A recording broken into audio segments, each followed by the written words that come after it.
नमस्कार, मी सुरेश शिंदे. आत्ता आपण तळेगाव दाभाडे कडवणूकर या ठिकाणी आहोत. या ठिकाणी OSK कराटे क्लब आहे आणि या ठिकाणी अनेक विद्यार्थ्यांना चांगलं प्रशिक्षण दिलं जातं. नुकतीच बालेवाडी या ठिकाणी काही स्पर्धा झाली, त्याच्यामध्ये काही विद्यार्थी चांगली कामगिरी केलेली, त्यांनी गोल्ड मेडल म्हणा, सिल्वर मेडल म्हणा. यातील काही विद्यार्थी आत्ता आपल्यासोबत आहेत. आपण पाहू शकतो की एक भाऊ बहीण, एकाच कुटुंबातील 2 मुलं आहेत. त्यांच्याकडे आपण थोडक्यात जाणून घेऊया. बाळा, तुझं नाव सांग बरं. आणि विराज जाधव. आणि शाळा कोणती आहे तुझी? आणि किती वेळेस तू आत्ता? बरं, आता तू कुठे गेला होता फाईटला, टुर्नामेंटला? बालेवाडीला. बरं, किती फाईट होती तुझी? 6. नाही म्हणजे पहिल्यांदाच फाईट केली का त्याच्या आधी पण केलेली? बरं, आणि तुझं नाव सांग बरं. आणि तू कोणत्या शाळेत आहेस? कितवीला आहेस आत्ता? बरं, आता हे जे तुला मेडल भेटले कोणते कोणते आहेत? कुठे मिळणार ते? कुठे मिळाले? ते मला पुण्यात भेटले, बालेवाडी स्टेडियम. बरं, आणि समोरचा विद्यार्थी कुठचा होता फाईट करताना? ते पुण्यातलेच होते दोघे. मुलगा का मुलगी? हॅलो. बरं, किती वेळ चालली तुमची फाईट्स? 1 मिनिट. बरं, तिथे गेल्यानंतर तुम्हाला कसं वाटतं किंवा गर्दी पाहून आपण जिंकतोय का नाही किंवा फाईट कशी होईल? पहिलं थोडी भीती वाटली, तर मला काठीमध्ये जेव्हा भेटले ना तेव्हा आलती कॉन्फिडन्स. बरं, आणि नंतर साधारण किती वेळ लागला तुमच्या फाईटला? म्हणजे समजा सकाळी तुम्ही किती वाजता पोहोचले आणि किती वाजता फाईट झाली? सकाळी आम्ही 9 वाजता पोहोचलो, तरी 9:30-10 वाजेपर्यंत बाऊट पडला.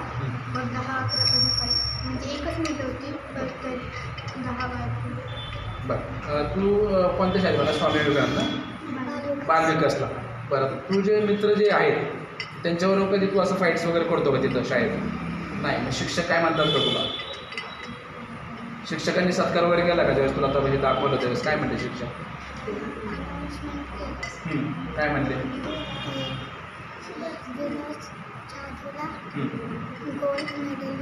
अरे वा, शाबासकी देतो ना. आता त्यांचे पालकसुद्धा आपल्यासोबत आहेत, त्यांच्याकडे थोडक्यात जाणून घ्या. सर नमस्कार. आपली दोन्ही मुलं आहेत या ठिकाणी क्लासला, दोघांनी चांगलं मेडल मिळवलं, आपण काय सांगाल? प्रथमतः 1-1.5 वर्ष झाले यांच्याकडे क्लासला येतात.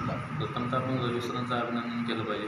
कारण आमचे मुलं असे यांनी घडवले ना, समजा आपल्या घरच्यासारखी मुलं जरी आईबाप एवढे लक्ष देत नाही तेवढं पूर्ण त्यांच्या तालमीमध्ये पूर्ण तयार झालं. एक जेवढं तुमच्या माध्यमातून सांगू इच्छितो की OSK क्लबचे येते प्रथम असे माझे मुलं इतके भारी घडलेले आहेत ना, जिथे जातील तिथे टुर्नामेंट असो, ग्राउंड असेल, बाबा समजा काही अडीअडचणी असेल तर ते पदाच्या खिशातले पैसे टाकून येतात. आमचं माझं पुढे विषय होता आमचा धंदा, मी नोकरीला असल्यामुळे. बरं, मी एवढं सांगतो की माझे मुलं असे एवढे भारी आणि एवढे चांगले खेळले जातात, गोल्ड मेडल मारतात.